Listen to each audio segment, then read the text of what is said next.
Hello, friends, and welcome back to Spellhaven, a channel where everyone is welcome. So if that includes you, come on in, have a seat, and let's learn to run D&D together. My name is Jaren, and in this series, this is a series called D&D Behind the Scenes, and in this series, what I normally do is run you through preparation to run a session of D&D. In this case, in this particular version of the series, I am preparing to run a homebrew campaign set in the Forgotten Realms campaign setting. So this up until now, what we've been doing is prepping for our session 0, doing all the planning up until that point. We've had some time off because, well, it's been New Year's and Christmas and people have been busy and there hasn't really been much to add. Until now, we're starting to plan some session 0s. I'm doing them one-on-one because I'm starting this campaign in a little bit of a different way. So I'm going to have some one-on-one session 0s where I've taken it upon myself to kind of like tie the characters' stories together myself. I'm kind of bored of the tried and true, well, you're adventurers walking along the path and you see an abandoned town or somebody's under attack. I want to do something different, and I'll take these character backstories, weave them together myself, and they're going to cross paths at the end of these session 0s, and have real reason to want to work together, hopefully.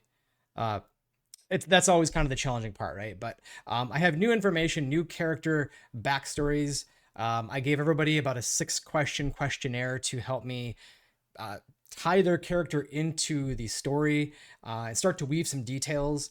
And I'm still waiting on one, but that's okay. We can move forward.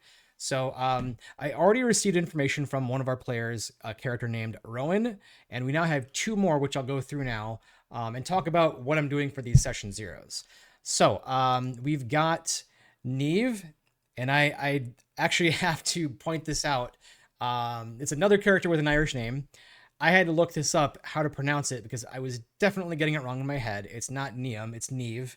I'm not Irish. I think I'm technically part Irish, but that's besides the point. I had no idea how to pronounce this. It's Neve. I had to look it up. Neve is a half-elven ranger. I asked every player, how does their character feel about the companions and the Hell Riders, as that's part of the history and present day of Elturel, our starting town. Neve is neutral towards the companions and Hell Riders. They are a follower of Sylvanas.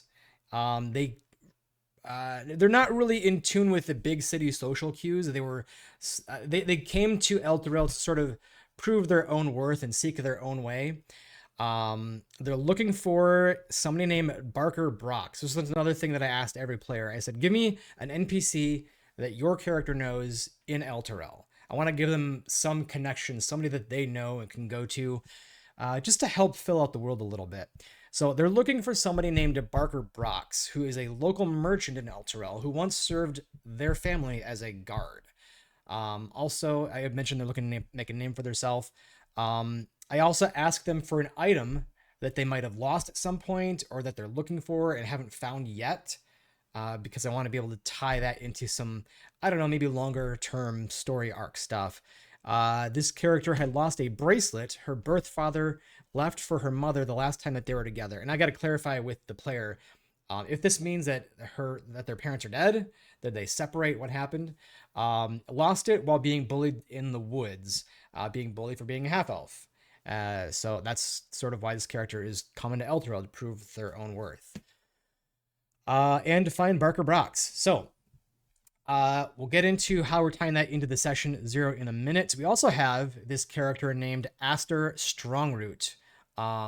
This character is a halfling paladin, and I think this is our only character so far that starts in Elturel, that grew up and was raised in Elturel, knew all the lore of what happened, grew up hearing the stories of the revitalization of Elturel after the coming of the True Dawn, which is tying into all that history of the vampire takeover and everything, and then the coming of the companion, the second son.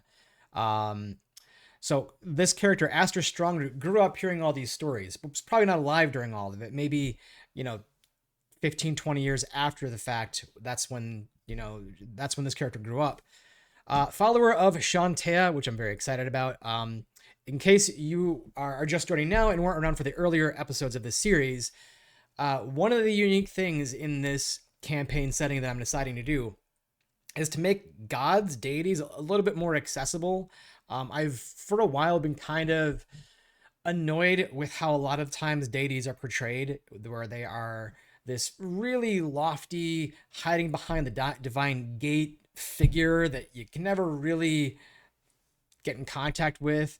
Maybe you pray to them. Maybe you get some sort of feeling that puts you in the right direction.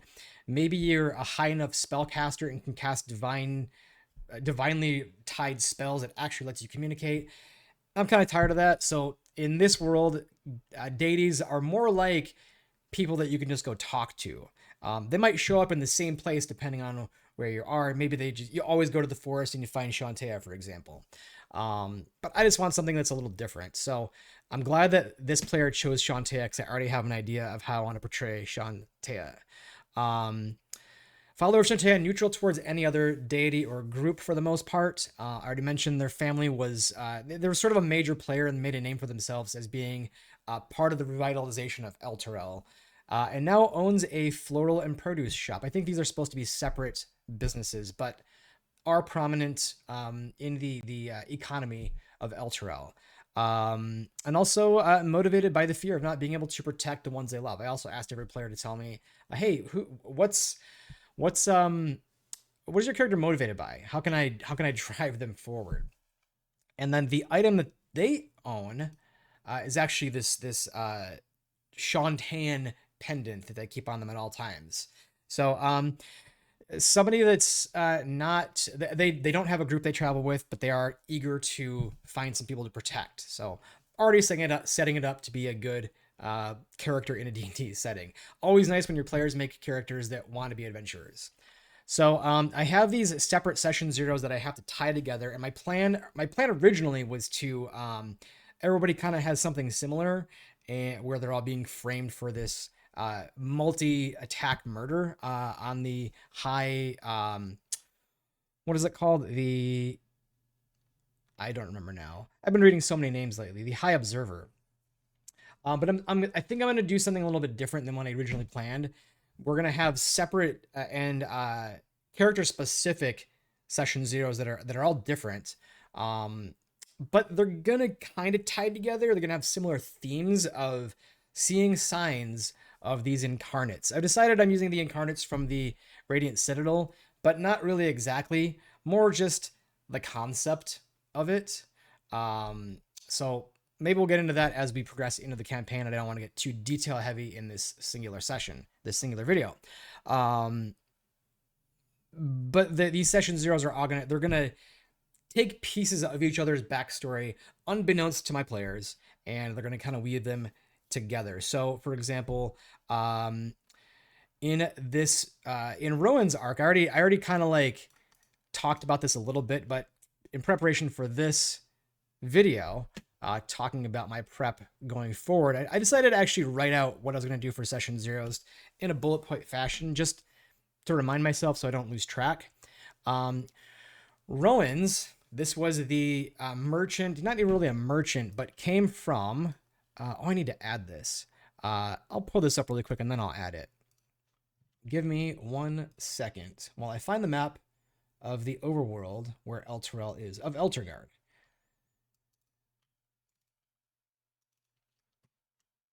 Here we go. Was from a settlement just outside the Wood of Sharp Teeth, which I think we're deciding to name Racine. Racine is, I don't remember what language it or the origin is, but means root, as in like a small offshoot of the forest. But was driven out of this it was driven out of the town of Racine because of some attack on his town. And his family, wife and kids, was hit by some curse or disease or something in the attack, and has yet been able to cure that and is under the protection of the companions. So came to Elturel seeking a cure, seeking, work, basically. So his session zero starts with this nightmare of being chased out of Racine, ending in the first bell. If you read anything about Elturel, because they have this second sun and they have daylight basically 24/7, they rely on this system of bells, which comes from the High Hall I'll zoom in a little bit, the High Hall in Elturel, to let everybody know, hey, it's start of the day, it's start of the workday. So first bell is like, hey, it's dawn, everybody, wake up, just to notify of the time. So Nightmare ends in first bell. He's living in this makeshift, I guess, shack where a character that he mentioned that he knows in Elturel knows, and is more or less a fishing merchant that stops in like once a month, befriended him and is now letting him stay at his place. Has some errands to drop off something at the Loft and Vine, which is the name of the shop owned by the Strongroot family. The Strongroot was Aster. So I'm starting to tie these stories together. Second bell, he's late for his work at Briggs and Chase Outfitters. This is a leatherworking shop that he has found employment at. Then has delivery to something for the High Observer, Thavius Krieg. They are getting ready to announce something big at the start of Midsummer, which is less than a 10-day away. This is not something the characters know. I'm just talking about it to kind of give some detail about the first major arc of this campaign. And this is tying into the Incarnates. There was discovered a crystalline mine that held all sorts of magical properties that they were wanting to investigate. The person that discovered this sold it off to the Elturian government. Elturians started mining it. Unbeknownst to them, this was actually the start of the underground, the underworld where the Incarnates resided. And everything that they were mining, everything the Elturians were mining were basically dead souls of the Incarnates. So the Incarnates are now preparing to stage this attack, and this big announcement was going to be, Thavius Krieg and the observers, the High Observer Thavius Krieg was set to announce, hey, we are making big strides in Arcana and discoveries, all this and that. That's not going to happen because, well, we're going to have a murder mystery on our hands, of which Rowan is the first scapegoat. So off goes the chase, hopefully. And at some point, Rowan will cross paths with, I think I had it planned, crossing paths with Aster, later on. Because Aster is going to see Rowan, maybe just a glimpse at the Loft and Vine shop that morning, and maybe get an idea of who that might be from Aster's folks. So they come down here to Aster. Aster delivering stuff for the Loft and Vine shop, going off just to do some regular old errands. I'm sort of thinking, because of what the players told me, they might try and stop and go and pray to or talk to Shantea. So I have that kind of in my mind. At some point, I'm not really sure what I'm doing here. I need to figure out the exact details because this one is happening a week from today. But at some point, catching a glimpse of an Incarnate, I thought maybe because where I'm planning on putting the shop is going to be somewhere near Shiara's Market, this big open market plaza. So maybe like sort of in this area in the dock district. So I thought, well, maybe either they catch a glimpse of some crystalline cat, which is an Incarnate, that just didn't transform into like a less obviously, sticking out like a sore thumb figure. Or maybe it's like, because of Aster being a paladin and wanting to protect people and giving people benefit of the doubt, knowing that everybody can be redeemed, maybe there's some sort of squabble, a misunderstanding between a couple of fishers or merchants or something like that. One of them happens to be an Incarnate, and off they run. Or maybe there's some sort of combat that I arrange for Aster to potentially deal with. But at some point, catches a glimpse of this crystalline cat. I'm thinking that they'll follow it to figure out what the heck. And finally, being confronted by this much taller humanoid-looking form that's just shifting back from being in an Incarnate crystalline form, going off and taking the cat with them. At some point, Aster running into Rowan being pursued or maybe escorted away in manacles or something, recognizing them from earlier that morning. Neve, I have to pronounce it correctly because I still look at it and think Neum. Neve, our half-elf ranger. I've decided, again, tying this into this idea of these crystalline figures that are obviously different, but the players have no idea what they are. It'll be something to figure out. Coming off an unsuccessful hunt for a crystalline stag, which was something commissioned and posted by the companions. Mentioned is an incarnate. They are finding themselves starting off late morning at this shop called Kerrigan's Plate and Barrel.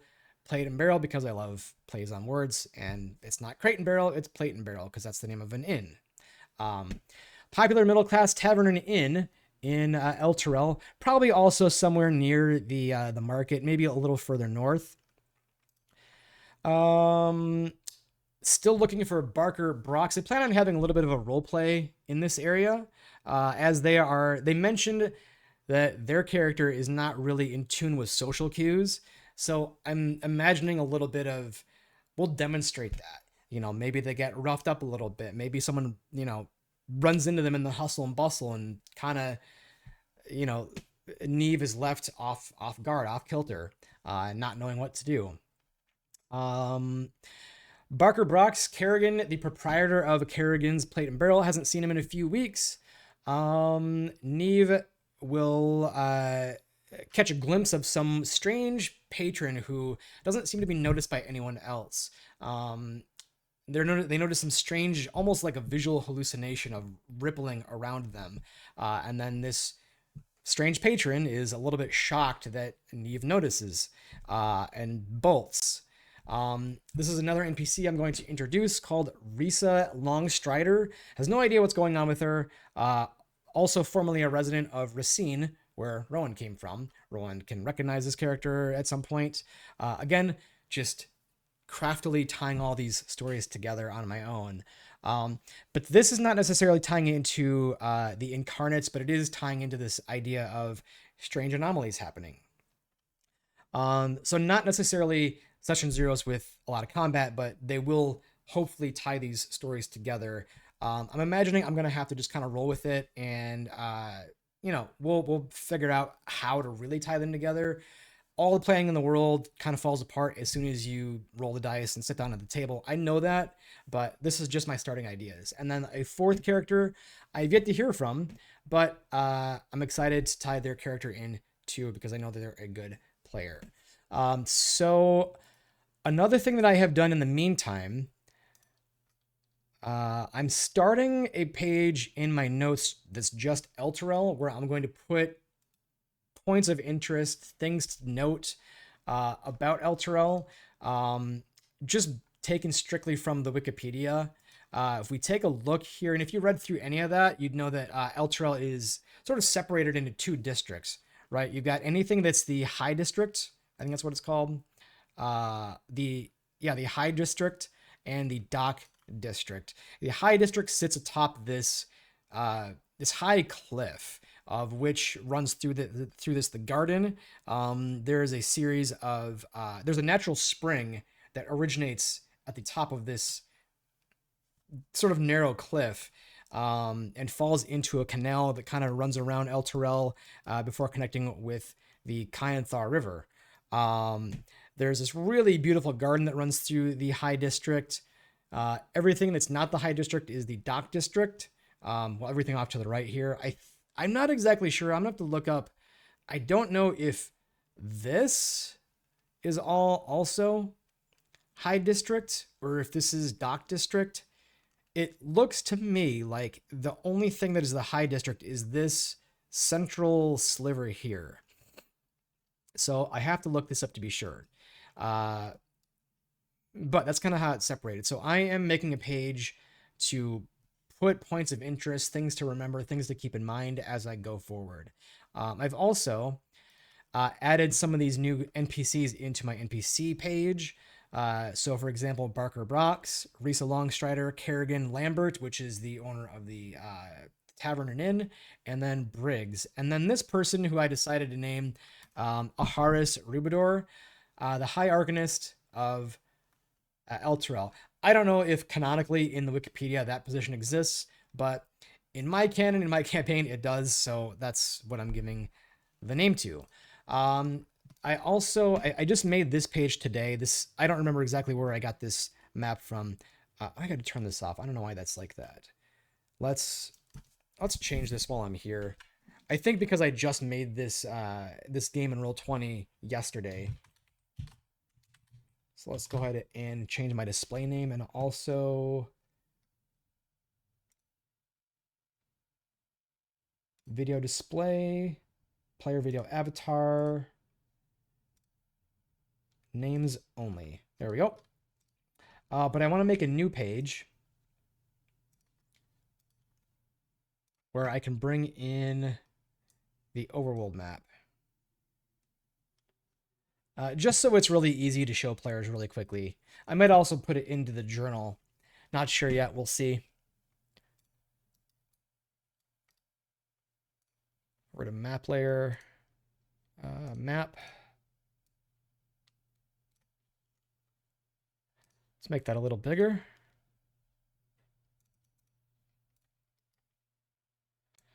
Nice and big so we can all see it.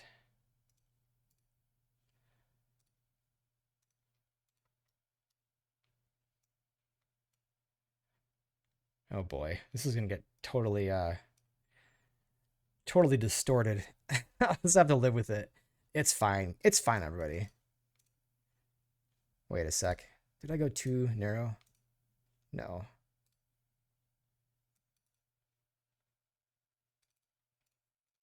You kind of have to do it this way. There might be a faster way to just fit the page to the map, fit the map to the page, but whatever. This is the way that we're doing it right now. And then lastly, I think I need to turn off the grid if it's still turned on. At some point, I may go back in and turn the grid on and just turn the opacity down so that I can actually get a sense of distance. This is what I did in the Frostmaiden campaign. One of the things you can do in Roll20 is you could put a world map on a grid, turn the grid down to the grid opacity down to 0, and then change our grid cell distance.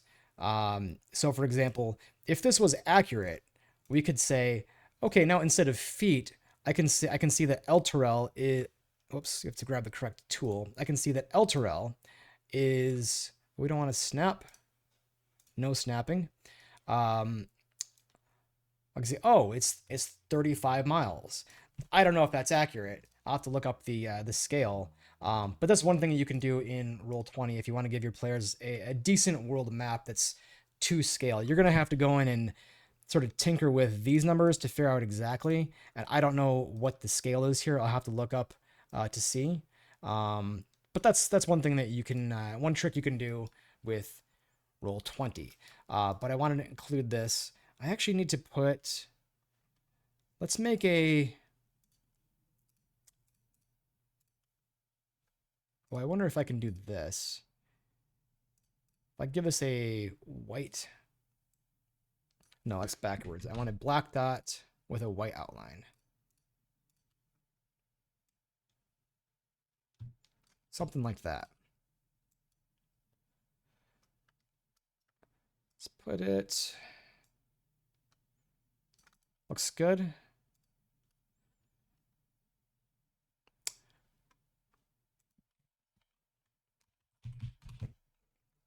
That text is not good. We need to make this bigger.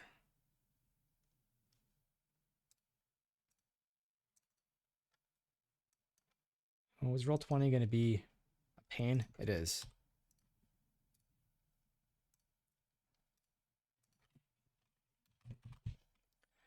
Now, I think I can do the same thing here.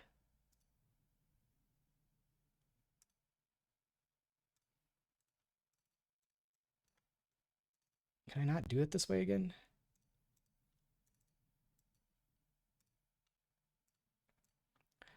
Well, you know what? It's probably fine.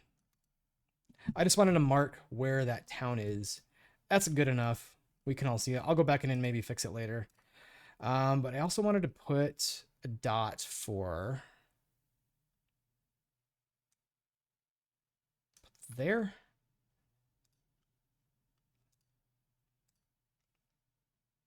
Don't need this to be 56. Let's say 32. And actually, I need to go back. What did I call it? I don't remember. So many things. Good thing I'm taking notes, huh? The name of this shop was called the Loft and Vine. Loft and Vine. Ooh, I don't like that text at all.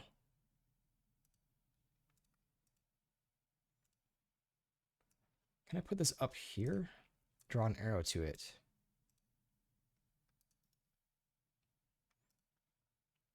Yeah, I think that's what I'm going to do. It's kind of hard to see here.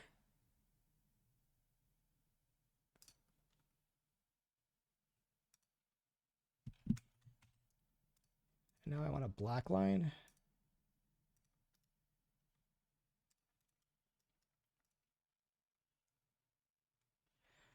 Maybe I can draw a box around this word too. I don't know why it's showing up so light.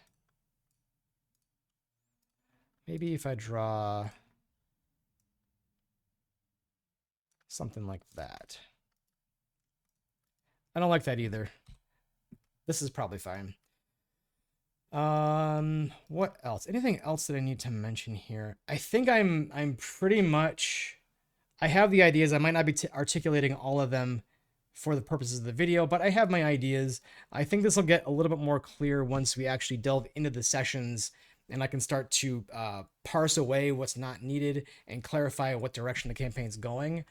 But I think that's gonna do it. I guess I'll hopefully be back in another week with talking about the specifics of this next session 0, or maybe we'll do like a post session 0 analysis. And of course, I'm going to go through all my typical session 0 stuff that I go through with every campaign. Maybe we'll do that next week. We'll talk about session 0 stuff. So anyways, thank you for watching all the way to the end and watching me, you know, figure some things out in Roll20. If this helped you at all, if you liked it, feel free to let me know and share this around. We'll see you next time. This is Spellhaven, and I'm Jaren. We'll see you around. Have a good one.